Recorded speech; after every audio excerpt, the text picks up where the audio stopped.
चलो अब क्या देखते हैं अपन कि भाई अभी हमने डिफरेंस समझा, ये सब चीजें देख ली हम लोगों ने कि आर्ट क्या होता है, आर्किटेक्चर क्या होता है, कैसे डिफर करते हैं। तो वहीं पर सबसे पहले जहां से हमारा आर्किटेक्चर और ये सब चीजें चालू होती है, देखो आर्किटेक्चर तो आपको जो हमारा केव आर्किटेक्चर जो पुराने समय का था, है ना, जब हमारे अर्ली प्रिमिटिव मैंस जब रहते थे तो वहां पर हमको कुछ आर्ट देखने को मिलता है ना। जैसे कि मैं आपसे बोलूं कि भाई जो आर्ट है हमारा, ठीक है ना, यहाँ पर ले लो आप कि भाई यहाँ पे लेते हैं ये जो आर्ट है ना, ये आर्ट हमको जब से हमारी सब हमने सिविलाइजेशन देखी है तब से हमको ये आर्ट हमको देखने को मिलता है। और इनफैक्ट जब हमारा सिविलाइजेशन चल भी नहीं रहता, है ना, जब मतलब अर्ली प्रिमिटिव मैंस रहते थे, है ना, अर्ली प्रिमिटिव मैन जब रहते थे, ठीक है ना, प्रिमिटिव मैन, ठीक है ना, ये जब रहते थे, मतलब ये कौन सा समय मैं बोल रहा हूँ आपका, प्री हिस्टोरिक का समय बोल रहा हूँ, प्री हिस्टोरिक समय। तो उस समय भी आर्ट आपका देखने को मिलता था। जैसे कि art in a form of, कौन से फॉर्म में आर्ट देखने को मिलता था उस समय, तो भाई उस समय हमको पता है पेंटिंग्स देखने को मिलती थी, है ना, पेंटिंग्स देखने को मिलती थी। बट और आर्किटेक्चर कौन सा देखने को मिलता था, आर्किटेक्चर देखने को मिलता हमको केव। उस समय केव बनाते थे, वो काहे के लिए, शेल्टर के लिए, है ना, शेल्टर के लिए। अब ये क्या है, मैं क्या करूंगा कि ये जो केव आर्किटेक्चर है जब चालू करूंगा ना, तो वहीं पर आर्किटेक्चर एक लाइन से हम कर लेंगे, है ना, एक लाइन से सारा आर्किटेक्चर कर लेंगे, ठीक है। एक लाइन से सारे आर्किटेक्चर कर लेंगे कब, जब मैं केव करूंगा। बट अभी मैं क्या कर रहा हूं, अभी मैं कर रहा हूं आपका सिविलाइज वाला। जब जब हमारी सिविलाइजेशन बनी थी, तो सिविलाइजेशन बनने के बाद जो हमारे यहाँ आर्ट फ्लरिश हुआ है, तो उसके बाद हमारे यहाँ जो भी आर्ट है, और ये सिविलाइजेशन कब बना था आपका, इंडस वैली सिविलाइजेशन के समय। तो इस समय जो भी आर्ट थे हम पूरा ही एक साथ कर ले रहे हैं। हमको कायदे से आर्किटेक्चर उठाना चाहिए, बट यहाँ पर मैं आर्किटेक्चर भी कर लूंगा, यहाँ पर मैं उनका पॉटरीज भी कर लूंगा, यहाँ पर उनका जो टाउन प्लानिंग है मतलब आर्किटेक्चर में ही आ जाएगा, वो सब कर लेंगे। मतलब यहाँ पर जो उनका जो भी आर्ट थे ना उन समय, उस समय उनके पास जो भी आर्ट होते थे वो हम कर लेंगे, ठीक है ना। तो ये बात आप ध्यान में रखना कि भाई यहाँ पर हम एक साथ ही पूरा कर ले रहे हैं इंडस वैली सिविलाइजेशन, ठीक है। तो सबसे पहला जो हमारा आर्ट है वो कहाँ का उठा रहे हैं हम, ये मत समझना कि अपन छोड़ रहे हैं प्री हिस्टोरिक वाला, वो जब पेंटिंग आएगा तो हम उठा लेंगे वहां पर, ठीक है ना, पेंटिंग उठाएगा तो उसको कंप्लीट कर लेंगे, ठीक है। तो अभी मैं क्या उठा ले रहा हूँ आपका, जिसको बोल रहे हैं हम हड़प्पन सिविलाइजेशन, ठीक है ना। हड़प्पन के समय में जो भी आर्ट था, है ना, हड़प्पन सिविलाइजेशन आर्ट, ठीक है ना, इस समय जो भी आर्ट था, इसको आप और दूसरे नाम से क्या जानते हो, इसको और हम बोलते हैं इंडस वैली सिविलाइजेशन, है ना, इंडस वैली सिविलाइजेशन, ठीक है, ये इस नाम से भी इसको जाना जाता है। अगर मैं आपसे बात करूं कि ये सिविलाइजेशन कब आया था, है ना, इस सिविलाइजेशन का अगर मैं टाइम पीरियड की बात करूं, तो भाई ये सिविलाइजेशन हमारा ये हमारा जो है कि भाई ये जो थर्ड मिलेनियम बीसी था ना, मतलब सेकेंड हाफ से लेकर के second half to third millennium, जो मिलेनियम बीसी बोलते हैं हम, इस समय का ये टाइम पीरियड है। मतलब ये इमर्ज हुआ था आपका इस समय में, ठीक है ना। और ये एक तरीके का क्या था हमको पता है, इसको हम ब्रॉन्ज एज सिविलाइजेशन भी बोलते हैं, है ना, ब्रॉन्ज एज सिविलाइजेशन, क्योंकि यहाँ पर ब्रॉन्ज का ये लोग यूज करते थे, ब्रॉन्ज से अच्छा खासा अवगत थे। ब्रॉन्ज क्या है, ये एक तरीके का अलॉय होता है ना। तो ये ब्रॉन्ज एज सिविलाइजेशन था। अब पता करना है आपको कि भाई ये प्रीलिम्स के लिए कि ये अलॉय किस किस चीज से मिलकर के बनता है, ठीक है ना। आप देख लेना इसको किस किस चीज से मिलकर के बनता है, ये आपको बहुत इंपॉर्टेंट है, ये आपको बताना है मेरे को कि भाई ब्रॉन्ज काहे का क्या है, ये अलॉय है, किस किस चीज से मिलकर के बनता है, ठीक है ना। तो ये जो ब्रॉन्ज एज सिविलाइजेशन था, ये आपका second half third millennium BC के आसपास ये सिविलाइजेशन देखने को मिलती है, समझ में आ रहा है। और ये एक तरीके का, इसको हम क्या बोलते हैं, प्रोटो हिस्ट्री बोलते हैं, है ना, ये प्रोटो हिस्ट्री होता है। देखो एक तीन तरीके का टर्म मैं बोल रहा हूं यहाँ पर, एक होता है प्री हिस्ट्री, एक होता है प्रोटो हिस्ट्री, ठीक है, और एक है हिस्ट्री। अब इसको हम कैसे कैटेगराइज करते हैं, देखो प्री हिस्ट्री हम किसको बोलते हैं, ऐसा समय, ऐसा काल, ऐसा समय काल, मतलब ऐसा पीरियड जहां पर क्या होता है, कोई भी लिटरेरी ट्रेडिशन आपको देखने को नहीं मिलेगी, है ना, लिटरेरी ट्रेडिशन देखने को नहीं मिलता है, मतलब वो लिखते पढ़ते नहीं थे, है ना, उनको ऐसा नहीं। हाँ, आपको एविडेंस जरूर मिलेंगे, काहे के पेंटिंग मिल जाएगी, है ना, उसमें कुछ चित्र बने होंगे, समझ में आ रहा है, आपको पोटरीज मिल जाएंगी, ये सब जरूर मिलेंगे, लिखित में कोई चीजें नहीं मिलेगी, उसमें कुछ लिखा नहीं होगा। लिटरेरी ट्रेडिशन जब नहीं मिलता तब हम उसको क्या बोलते हैं, प्री हिस्ट्री। जब हमको लिटरेरी ट्रेडिशन मिलता है ना, लिटरेरी ट्रेडिशन तो मिला है ना, उनको वो लिखते पढ़ते तो थे, ये है, बट इसको हम पढ़ नहीं पाए हैं, मतलब पढ़ने को मतलब क्या बोलते हैं, डेसिफर्ड, मतलब हम समझ चुके हैं उसको कि वो क्या बोलना चाहते हैं। लेकिन अगर हमको वहां पर लिटरेरी ट्रेडिशन मिल रही है, बट कैसी है, बट अनडेसिफर्ड है, अनडेसिफर्ड मतलब हम उसको पढ़ नहीं पाए हैं, तो फिर उसको क्या बोलेंगे, हम उसको बोलेंगे प्रोटो हिस्ट्री, मतलब वो क्या बोलना चाह रहे हैं हम ये चीज नहीं समझ पा रहे हैं, तो उसको हम क्या बोल दिए, प्रोटो हिस्ट्री। वहीं पर हिस्ट्री में किसको बोल रहा हूँ, यहाँ पर लिटरेरी ट्रेडिशन तो मिलेगा, है ना, लिटरेरी ट्रेडिशन आपका एग्जिस्ट भी होता है, और उसको हमने डेसिफर्ड भी कर लिया है, पढ़ भी लिया है, तब वहां से हम क्या बोलने लगते हैं, हिस्ट्री। समझा क्या? तो 3 टर्म है, याद रखना, एक होता है प्री हिस्ट्री, एक होता है प्रोटो हिस्ट्री, और एक होता है हिस्ट्री। तो इंडस वैली सिविलाइजेशन क्या है, प्रोटो हिस्ट्री है, मतलब वो कुछ बोलना तो चाह रहे हैं, कुछ तो बता रहे हैं हमको, लेकिन हम क्या है, समझ नहीं पा रहे हैं कि वो बोलना क्या चाह रहे हैं, समझ रहे हैं? तो वही है ये कि भाई ये 3 तरीके का हिस्ट्री क्या होता है, ये मैंने आपको समझा दिया। तो इंडस वैली क्या है, ये 3rd मिलेनियम के आसपास बीसी में ये आपको सिविलाइजेशन देखने को मिलती है। इसके साथ साथ ये बहुत एडवांस सिविलाइजेशन थी, है ना, ये एक तरीके की एडवांस सिविलाइजेशन है। कैसे एडवांस सिविलाइजेशन, अभी आपको समझ में आ जाएगा कि भाई ये एडवांस सिविलाइजेशन में क्यों बोल रहा हूँ इसको, है ना। वहीं पर अगर मैं बात करूं इसकी कंटेम्पररी, मतलब इसके साथ साथ वर्ल्ड में अलग अलग सिविलाइजेशन भी देखने को मिलती थी, है ना, उस समय जब ये इंडस वैली एग्जिस्टेंस में थी, तो उसके आसपास और भी सिविलाइजेशन हमको एग्जिस्टेंस में देखने को मिलती है, जैसे मेसोपोटामियन, है ना, मेसोपोटामियन सिविलाइजेशन। उसके साथ साथ मेसोपोटामियन के साथ इजिप्शियन सिविलाइजेशन, इजिप्शियन सिविलाइजेशन, ठीक है ना, ये भी आपको देखने को मिलती है उसी समय में। और उन सब में भी सबसे एडवांस बोला जाता है कि ये हड़प्पन सिविलाइजेशन थी, ठीक है ना। तो ये नाम कहाँ पे पड़ा है, इनका इनका और इनका तीनों का, देखो एरिया पे, हड़प्पा मतलब एक एरिया है, रीजन है, मेसोपोटामिया भी एरिया है, इजिप्ट भी एरिया है। तो जिस एरिया में ये फ्लरिश कर रहे थे उसके आसपास के रीजन को हम क्या बोल रहे हैं, सिविलाइजेशन बोल देते हैं। अब आपको प्रीलिम के लिए ये भी पता होना चाहिए कि कौन सी रिवर के आसपास ये बसा है, ठीक है ना। तो ये कौन सी रिवर के आसपास था, तो इंदस सरस्वती के आसपास है, ठीक है ना। इंदस सरस्वती जो रिवर्स हैं, इनके रिवर बेसिन के आसपास ये हड़प्पन सिविलाइजेशन है। वहीं पर इजिप्ट कहाँ पर है, तो नाइल रिवर के आसपास ये सिविलाइजेशन बनी। वहीं पर मेसोपोटामिया किसमें, टिग्रिस यूफ्रेट, है ना, टिग्रिस यूफ्रेट नदी है, इसके आसपास ये सिविलाइजेशन आपकी बसी थी। तो रिवर पता होना चाहिए, कंटेम्पररी पता होना चाहिए, मैंने आपको बता दिया, समझ में कि भाई ये जो आपका रिवर था, यहाँ पर घग्गर रिवर बेसिन बोलते हैं, इंदर घग्गर सरस्वती रिवर बेसिन, ये सब आपको वैसे भी आपने पढ़ लिया होगा एंशिएंट हिस्ट्री में। तो इस पर मैं अभी सिविलाइजेशन के बारे में नहीं बता रहा हूँ, मैं तो सिर्फ आर्ट बताऊंगा कि उस समय आर्ट क्या होते थे, ठीक है। तो हम आर्ट पे ज्यादा फोकस करेंगे, नहीं तो फिर अपना पूरा इसी में लग जाएगा कि भाई आपको हड़प्पन ही पढ़ाते रह रहा हूँ, ठीक है, क्लियर है ना। ये सिविलाइजेशन जो था वो अर्लीस्ट प्लान्ड सिविलाइजेशन था, समझ में गया। अर्लीस्ट एग्जांपल है ये, earliest example of civil planning, है ना।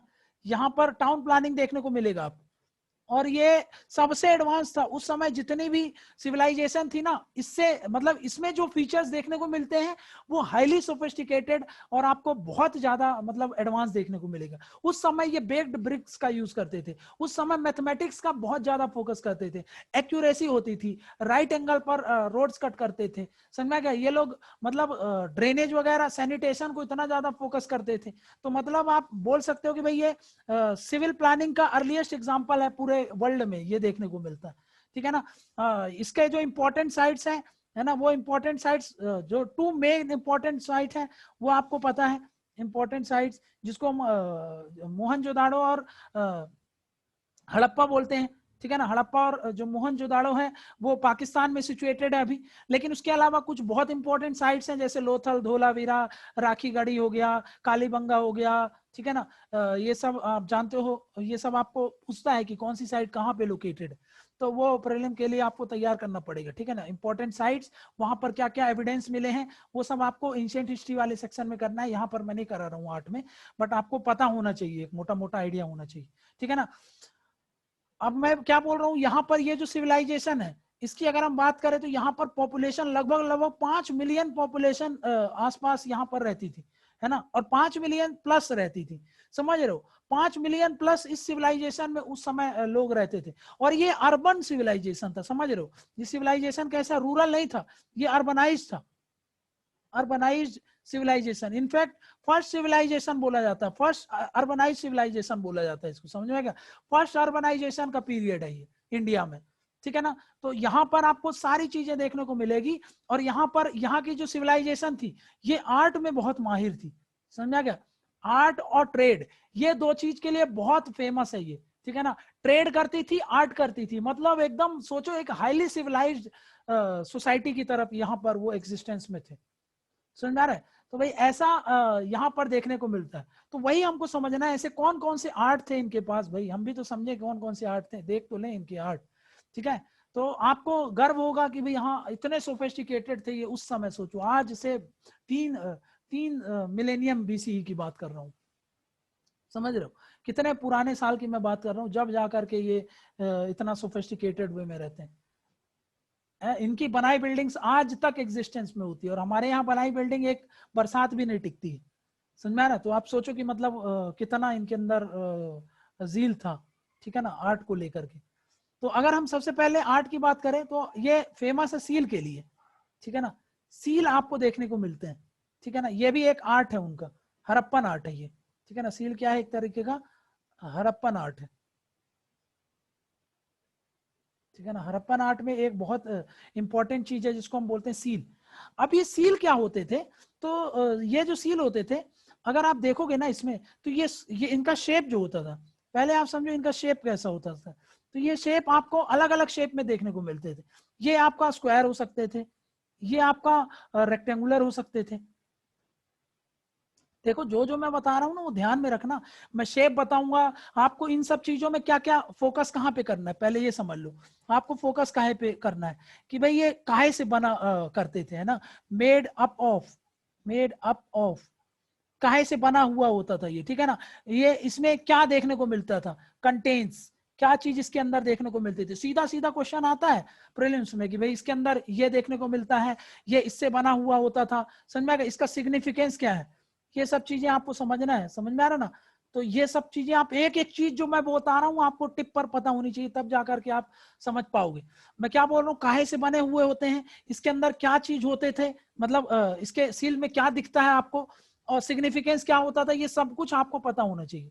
तो मैं क्या बोल रहा हूँ, देखो अगर मैं बात करूं इनके शेप की, तो ये किस किस शेप में मिलते हैं आपको, स्क्वायर देखने को मिलेगा, रेक्टेंगुलर देखने को मिलेगा, ये इवन सर्कुलर भी होते थे, ठीक है ना, ये इवन आपको सर्कुलर देखने को मिलेगा।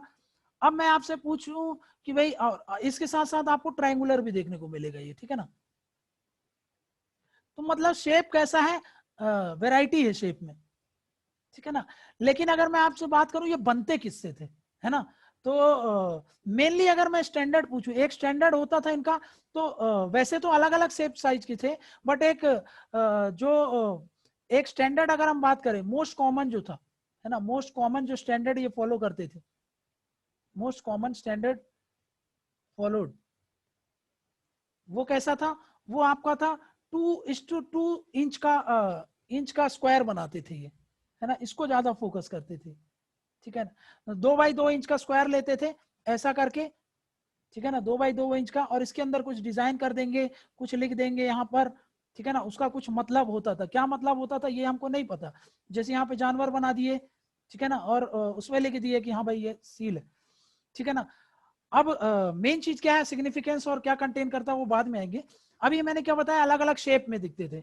अब ये किसके बने हुए होते थे, तो ये मैं आप देख रहे हो, अगर ये बने हुए, made up of, made up of, तो ये मेनली जो है ना सबसे ज्यादा जो पूछा, ये इनफैक्ट एग्जाम में भी पूछा गया है, तो आप एक बात बताओ, ये हम किस में बताएंगे, हार्ड स्टोन में बनाएंगे कि सॉफ्ट स्टोन में? बताओ भाई। अगर आप एक समझो कि हमको डिजाइन करनी है, ये सब डिजाइन बनाना है ना, ये सब डिजाइन बनाना तो हार्ड स्टोन में डिफिकल्ट होगा।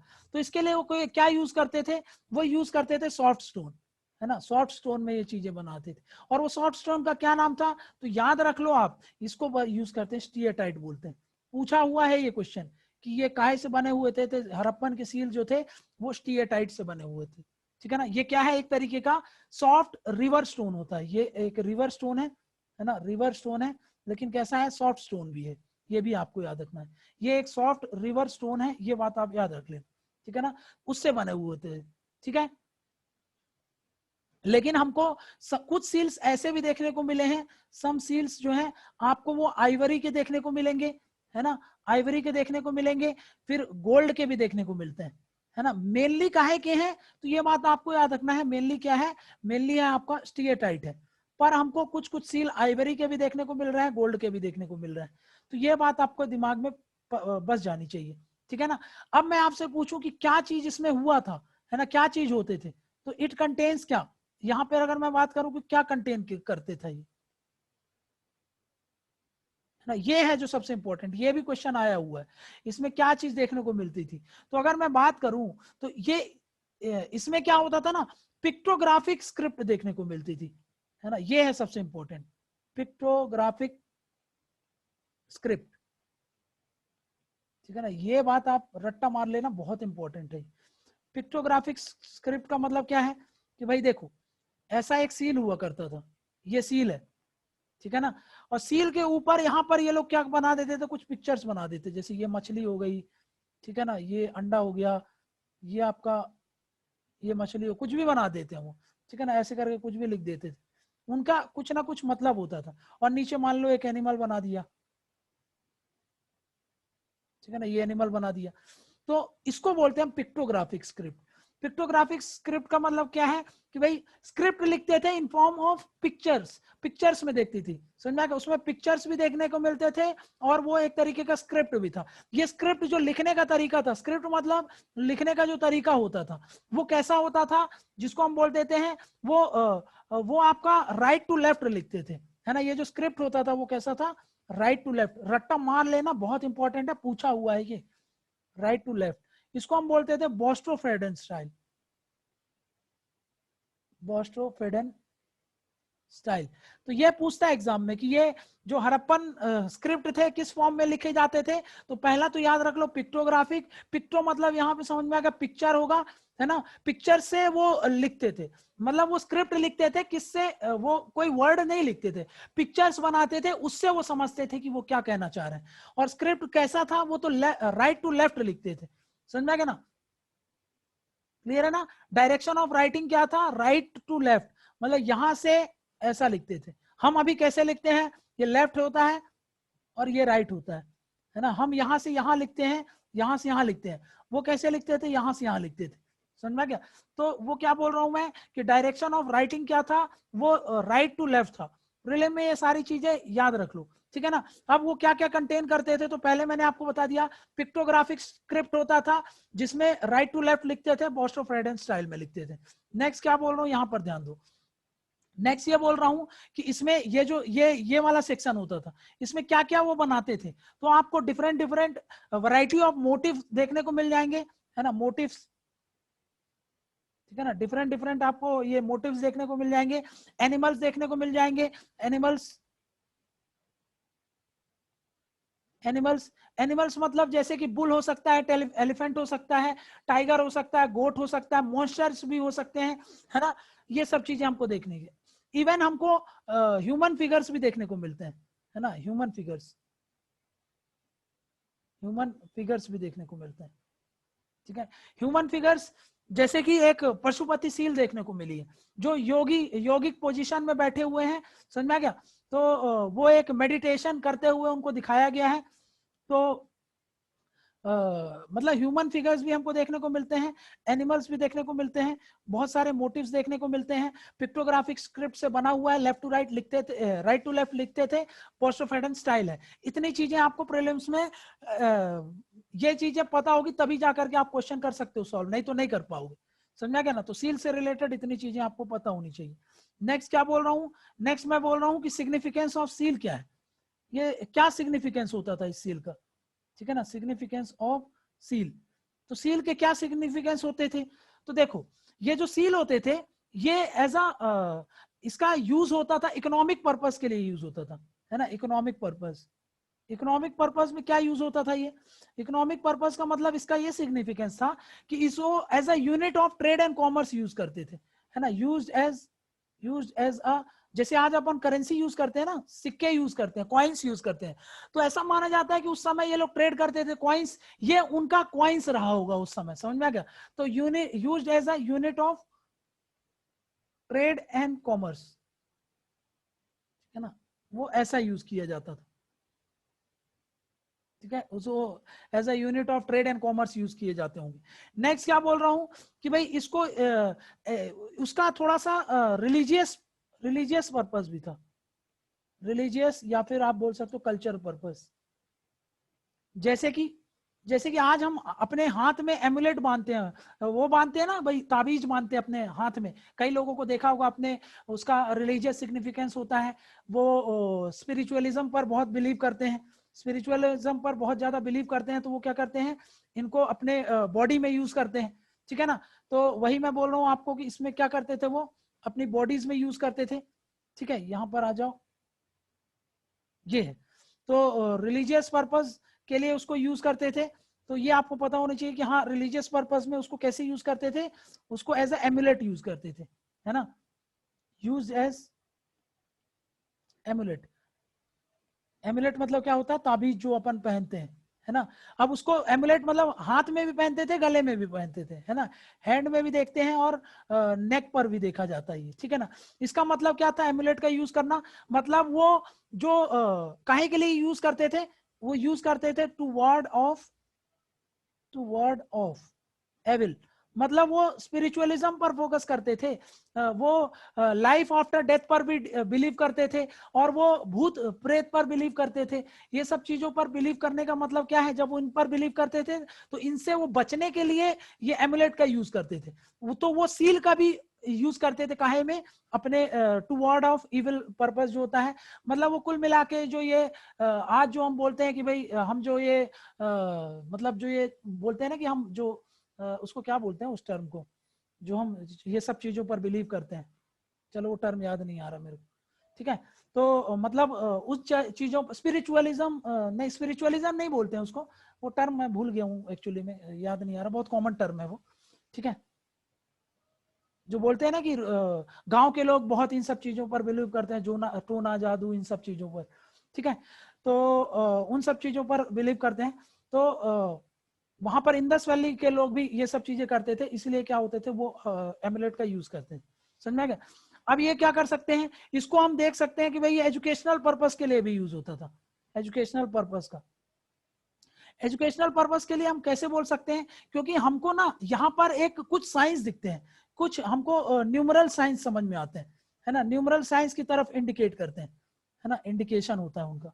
जैसे कि एक तो हमको क्लियर कट हमको ये देखने को मिलता है कि यहाँ पर प्रेजेंस ऑफ पाई, पाई जानते हो ना, प्रेजेंस ऑफ पाई साइन जो होता है वो देखने को मिला है, presence of pi, pi sine. तो ये बहुत इंपॉर्टेंट है, ये आप याद रखना कि यहाँ पर हमको प्रेजेंस ऑफ पाई साइन भी देखने को मिलता है, ठीक है ना।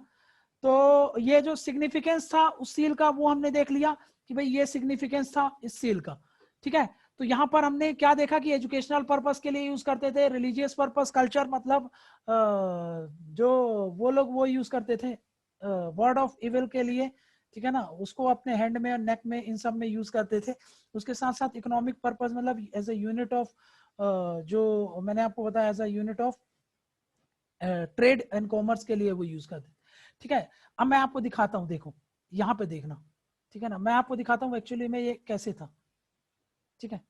यहाँ पे देखो ये सील है, मैं आपको सील की तरफ लेके जाता हूँ, ये सील देखो, यहाँ पे देखो सील दिख रहा है आपको, सबको क्लियर है, ये देखो, ये आपको दिख रहा है, ये देखो कुछ भी बना हुआ है, ये देखो ये देखो ये देखो, ये सब क्या है, पिक्चर्स हैं, ये सब आपको पिक्चर्स दिख रही हैं, है ना, ये पिक्चर्स के फॉर्म में स्क्रिप्ट लिखे हुए हैं, ठीक है। तो इसको हम क्या बोलते हैं, ये जो आपको दिख रहा है ये क्या है, ये है आपका पिक्टोग्राफिक स्क्रिप्ट।